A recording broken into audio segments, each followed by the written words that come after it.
at our work, and we're doing this from work. This is a chance that we could both be together, and I could show him how the GoToMeeting works.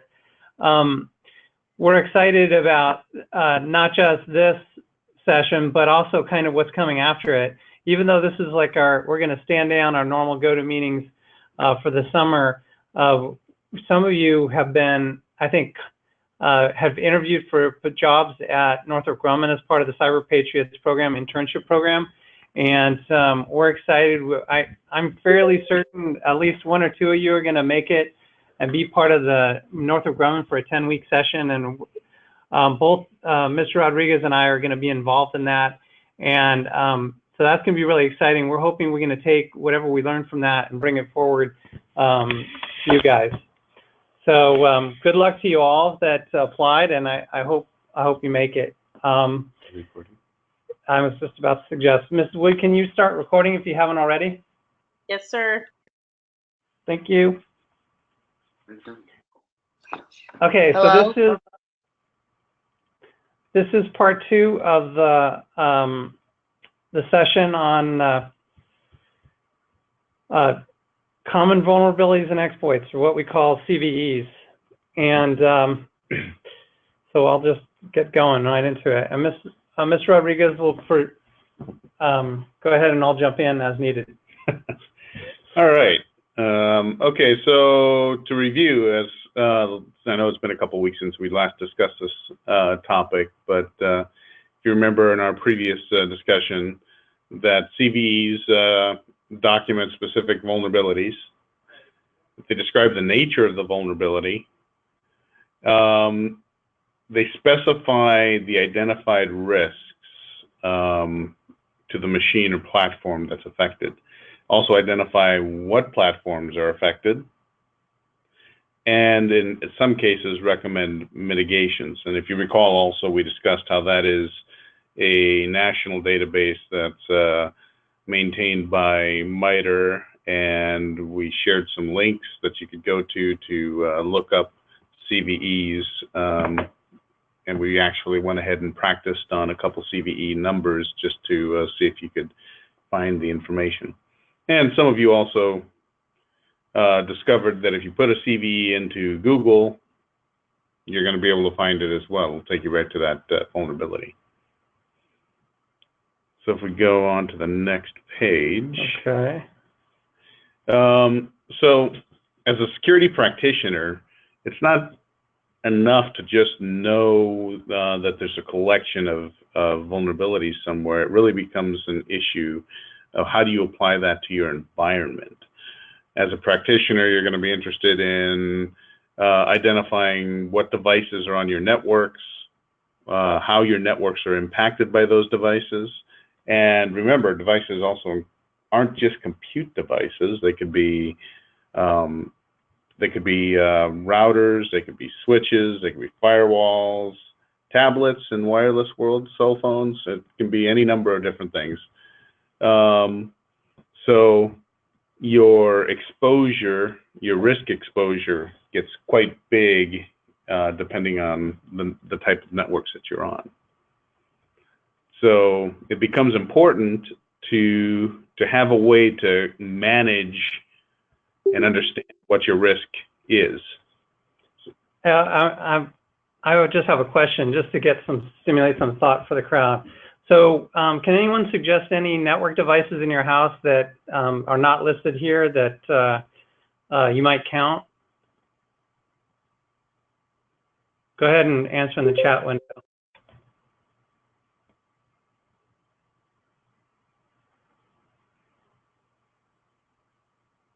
Someone said modems.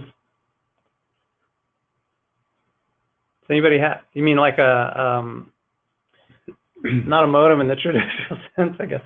TVs, yeah, so TV, Lando says TV. What do you mean by TV, Lando?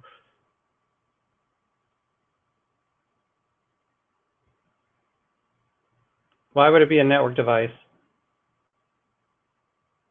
Yeah, Mrs. Wood got it. My smart TV, yeah, that's a network device. Yep.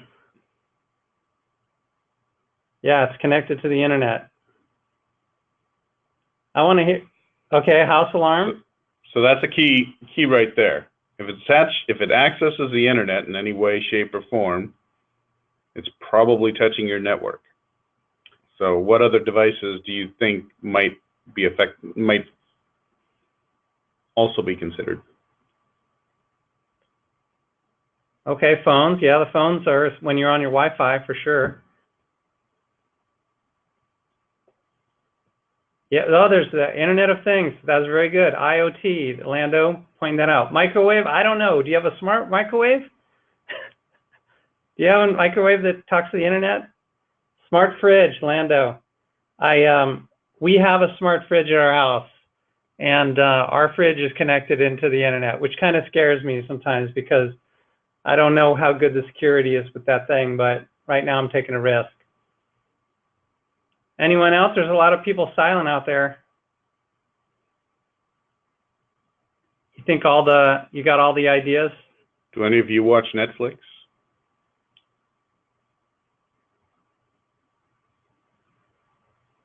Hannah watching Netflix. Okay. How do you watch Netflix? Mrs. Wood says, I know you all do. Yeah, on a laptop, on a computer, right? That's obvious.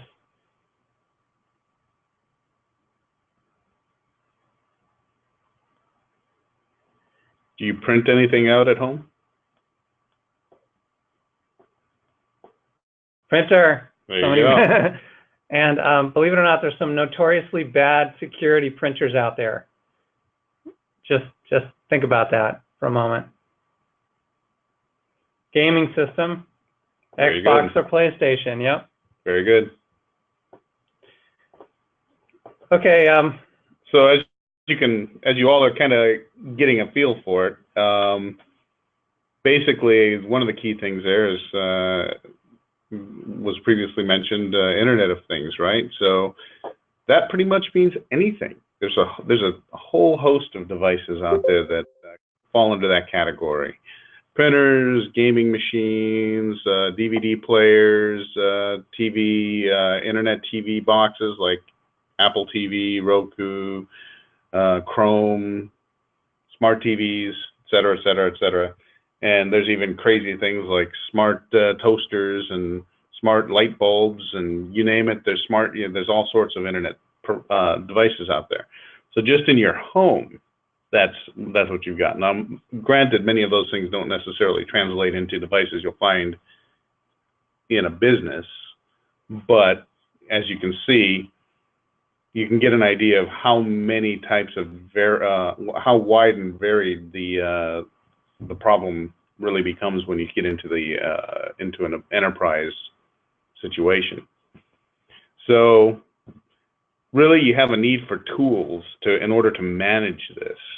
You need something that's going to help you identify how many devices out there on your network are affected by these exploits, and hopefully point out which ones are the biggest issues and point out which exploits you need to be focused on. So in this particular case, as you can see if you're reading the slide there, one such tool is called OpenVAS. Open as in free, open availability. It's vulnerability assessment system. Right. So you have there's commercial versions of it, and then there's also the commercial Nessus product, which is also very similar to, actually they come from the same roots. So we can kind of move on from here. So OpenVAS is going to do things like test for known vulnerabilities. First, what it does is it goes out there and it actually builds and maintains a database of vulnerabilities from all of these well-known repositories we talked about in the last session. So it goes out there and it pulls down the CVE repository, it pulls down from other locations that have additional information and vulnerabilities, and uses those databases to test against the devices it finds on your network. So it can be used to perform penetration testing on multiple devices at once. So you can tell it to go and check an entire network, and it'll go out and scan the entire network for anything it can find. So I want to ask a question to the group. What do you think penetration testing is, or what it means? Go ahead and answer to the chat.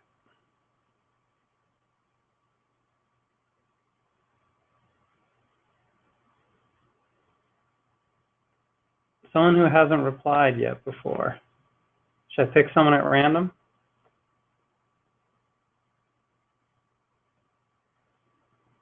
Okay, Landis is trying to get through a security feature.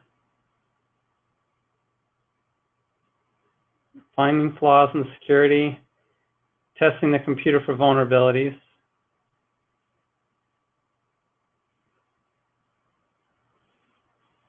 I'm looking for a particular word or a way of describing this. Definitely it's testing the security, but what is it? Trying to find flaws is good, but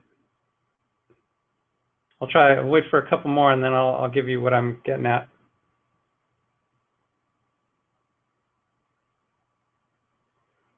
So actually, penetration testing means actually trying to get through the security features and break in. So you're penetrating the system, you're getting on the other side. And that term is actually used for systems where they get ethical hackers to come and try to find out the vulnerabilities in a system. And they don't just, give them some, some potential possible ways that things could get in. They actually break in, and so there's someone who said white hat hacking. They actually show that they can break in by doing it. So they break in. So the OpenVAS tool is an example of a way of doing penetration testing. It actually has some features in it that can show that you actually have the vulnerability. So on the subject of ethical hacking and that Mr. Bush was bringing up here, so there's a specific purpose for the penetration testing software like Nessus and OpenVAS, right?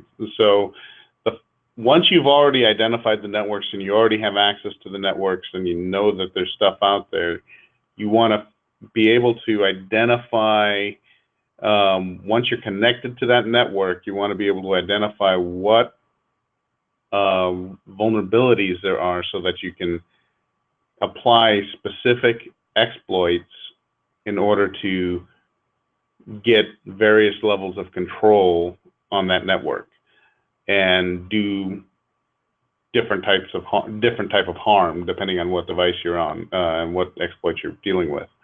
So from a white hat perspective, using these tools like OpenVAS and Nessus point out where those holes are that your typical black hat type person would be trying to exploit for their own purposes. So this allows you to go through and test an entire network for one, and be able to go through an entire network, test each device, and identify any vulnerabilities.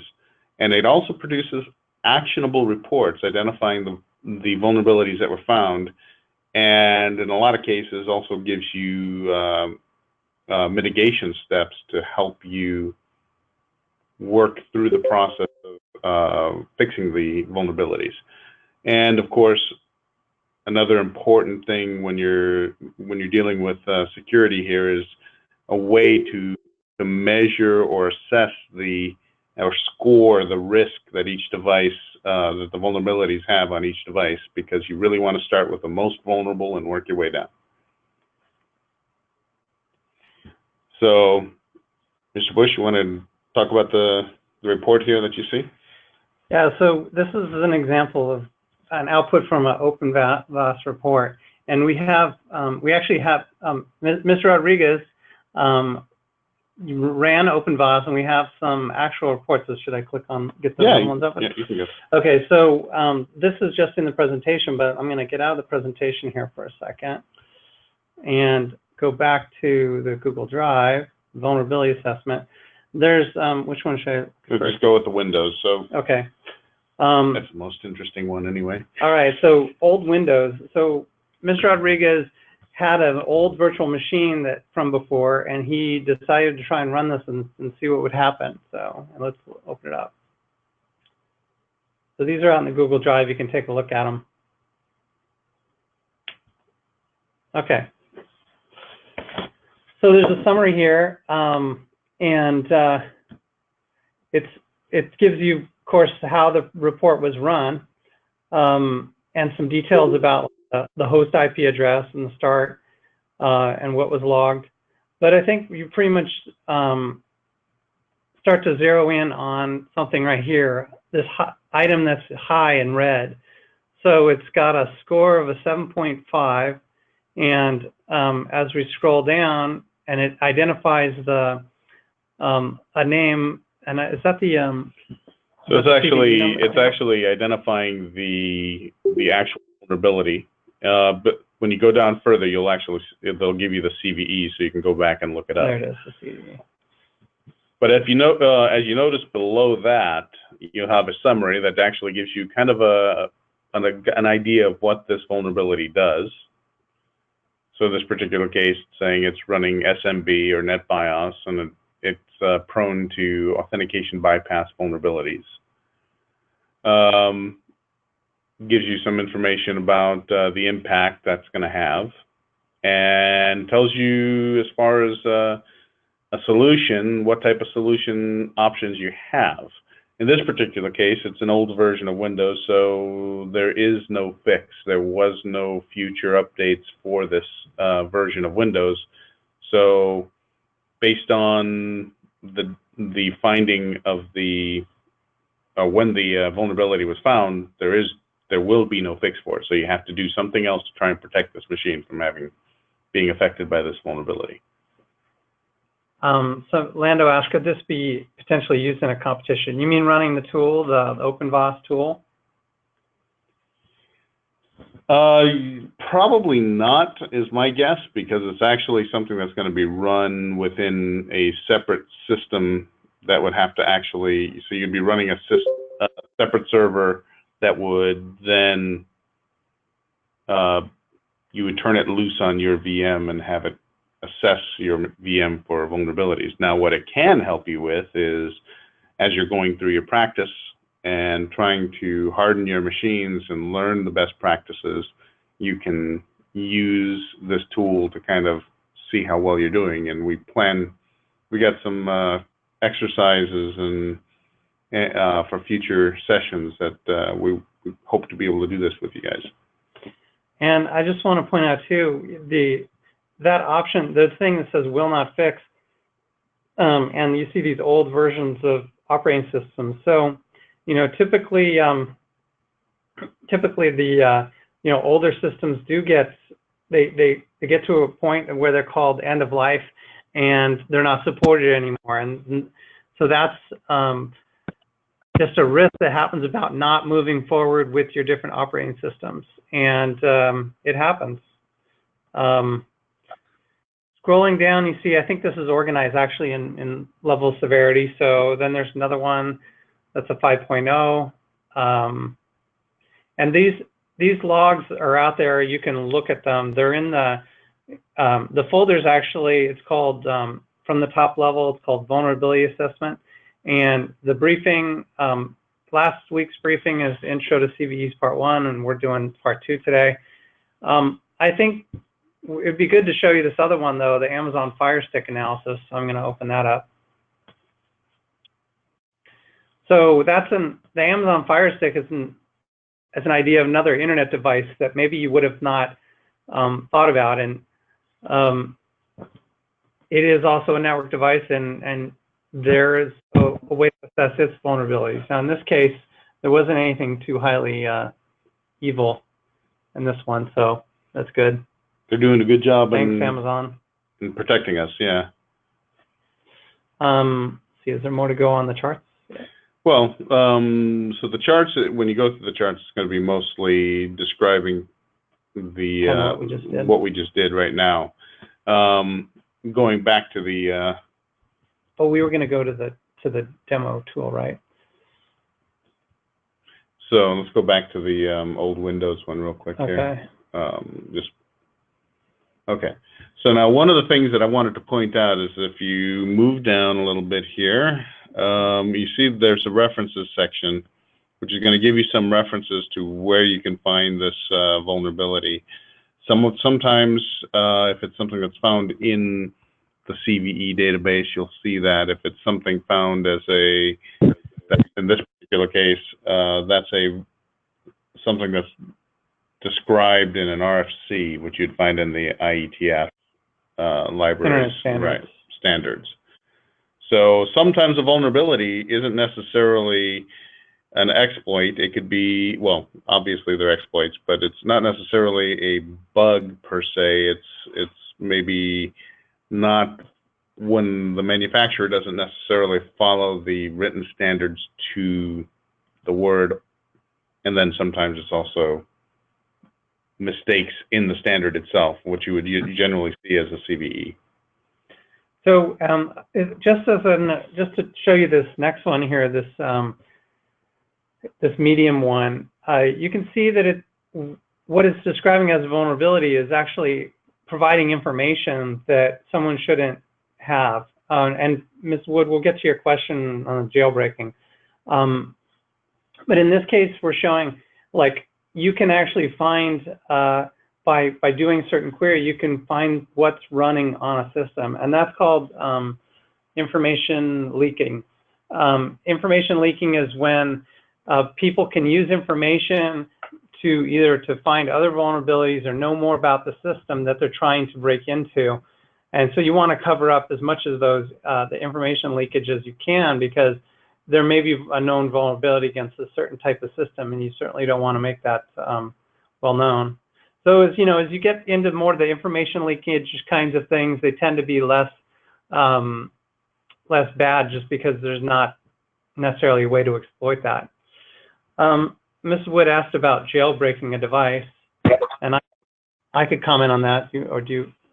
Well, in general, jailbreaking or rooting a machine is going to basically open up your machine to allow for elevated level of permissions on that system. So the obvious potential bad outcome of that is once you've opened up and elevated your permissions on that machine, the chances of software doing very bad things to your machine go up dramatically. Yeah. And I think the classic example of the jailbreak is the Apple iPhones. They find a weakness, and then like normally you have to buy software through the Apple Store. You can't install whatever you want. It has to be, and all the software is checked and verified that is a valid, that is valid and everything, and that provides a certain level of protection. But when you jailbreak your phone, you basically take down all your protections and you allow to install whatever you want on it.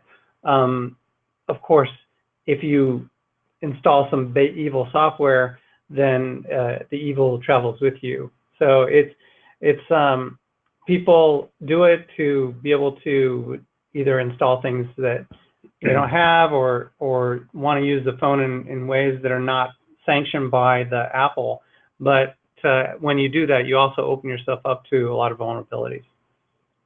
Right. So basically, every one of these machines, your cell phones and your tablets and what have you, are full-fledged computers running Linux variants or Unix type variants in the case of Apple.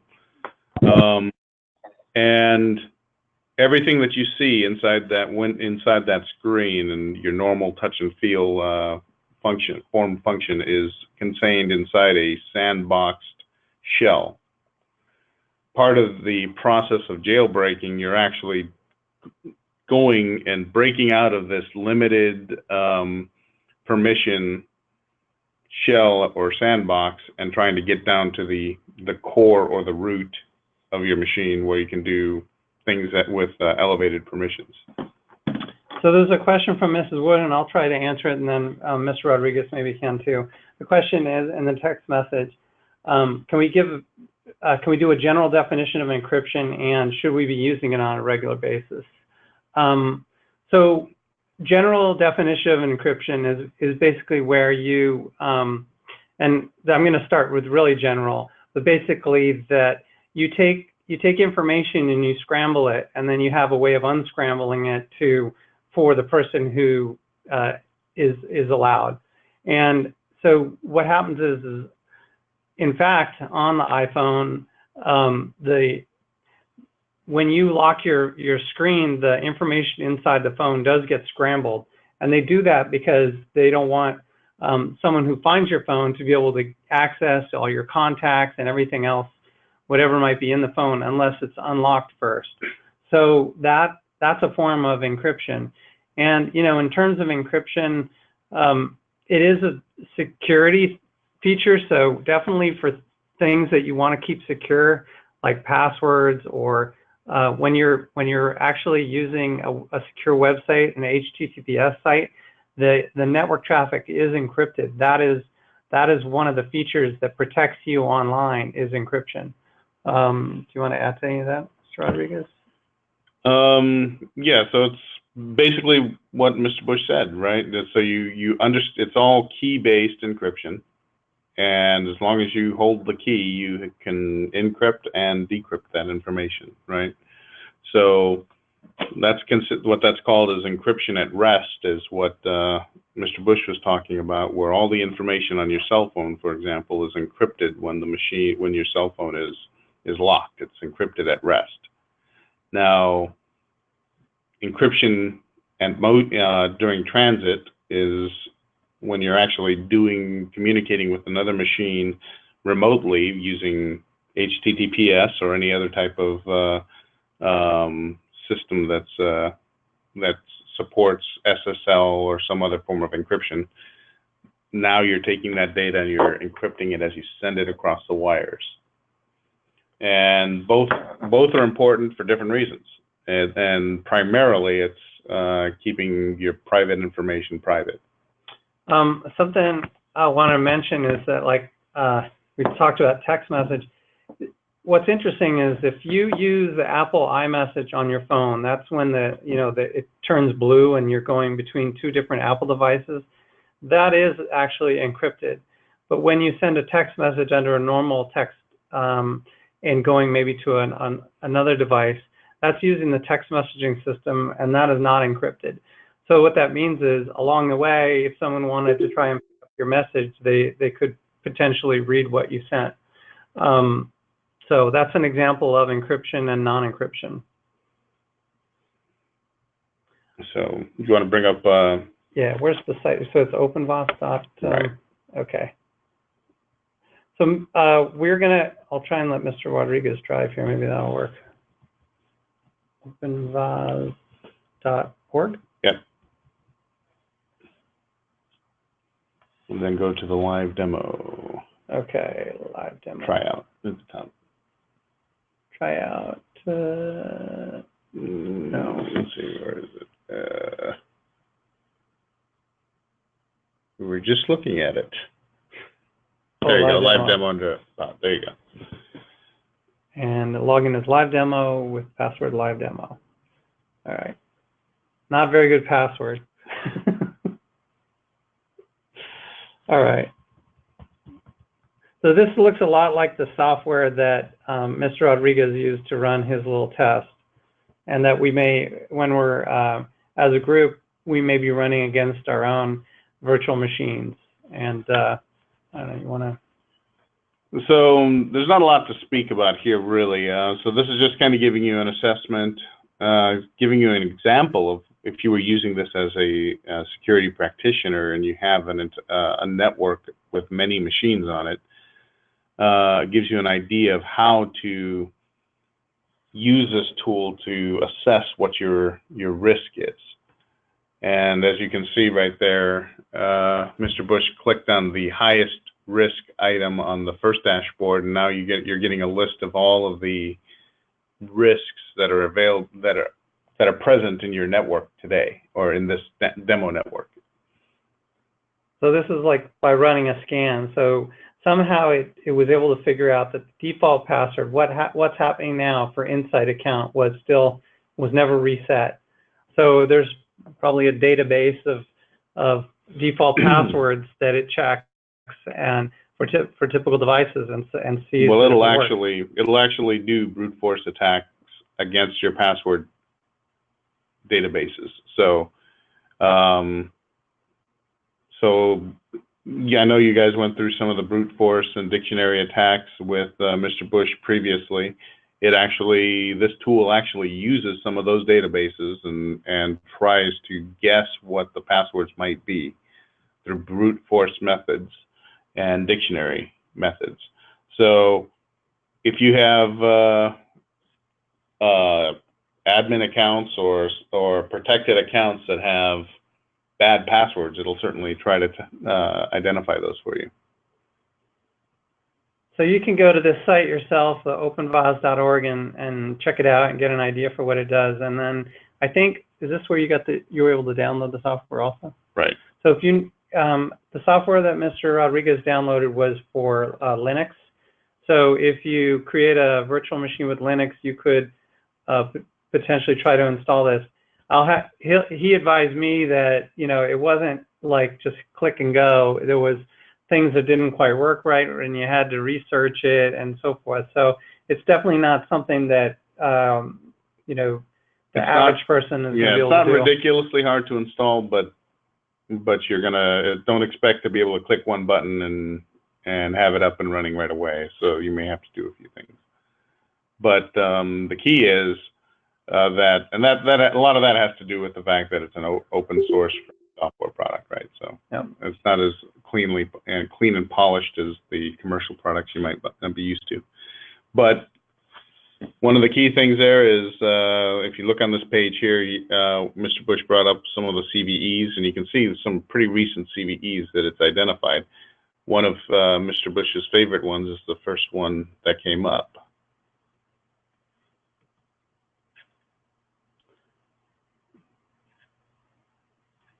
So if you go back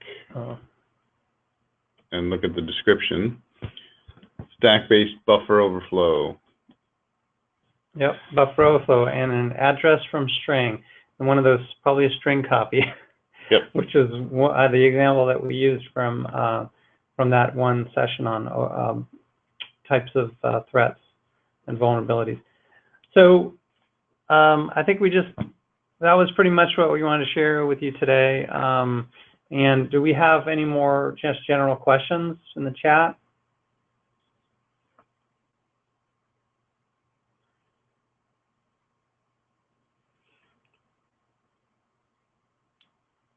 I don't see any more questions coming.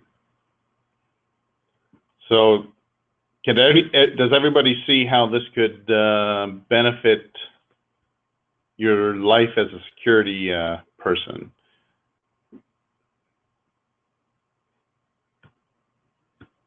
How is this important to understand? Why is it important to understand this stuff when it comes to cyber patriots?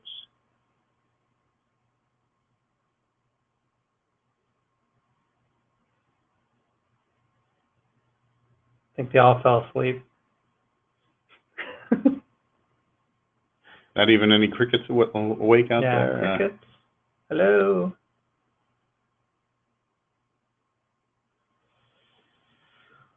All right, well, we should pick on somebody. All right, I'm getting ready to pick on somebody. Oh, somebody joined in. For the website, are there any more features that can be used for checking security? So this website that we showed you, it was demoing the actual software. So you need to download and install the software.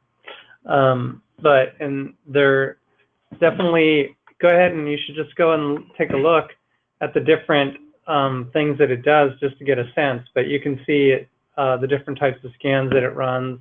You can put in your whole network. Mr. Rodriguez and I were talking about, actually, for me, just wanting to run it against my home network and see if my fridge has a problem, see, if my televisions that are hooked up have any issues, you know, all that stuff, just to kind of get a sense for, well, what is the average, what, you know, how am I doing as someone who's a little bit more aware of these things? How does my home look like in terms of vulnerabilities? So the key here is understanding what this tool, or where this tool fits in your tool belt, in your tool bag, right? So it's a penetration tester. Again, so that means you're going back and you're using this tool to figure a way to break through the security features of a specific device. And then once you've broken through, be able to identify what vulnerability allowed you to do that. So as far as this demo, the demo here is actually showing you, the reason why we chose to use this demo is it gives you an example of what what it would look like if you had a whole bunch of different devices out there that you were going through and exploring and running penetration tests on. The only difference that you don't see here in this demo that you would in a live version of the product is you'd be able to go and specifically give IP addresses or create new information about new hosts and allow it to penetration test those hosts. So, Mrs. Wood, do you have any parting words before we close out the session? And this was very informative. I really do appreciate what we were talking about today. Does anyone else have any other questions, generalized questions? I know some of you have been texting me questions tonight, so I appreciate that. Thank you. But anyone else have any questions? I know this is going to be our last session until August, so ask them now.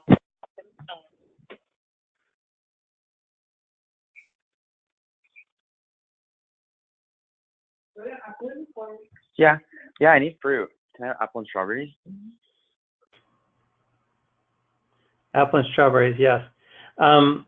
So, Ms. Wood, can you save off the recorded session and the chat window so we can have a record of that? And then I think we'll just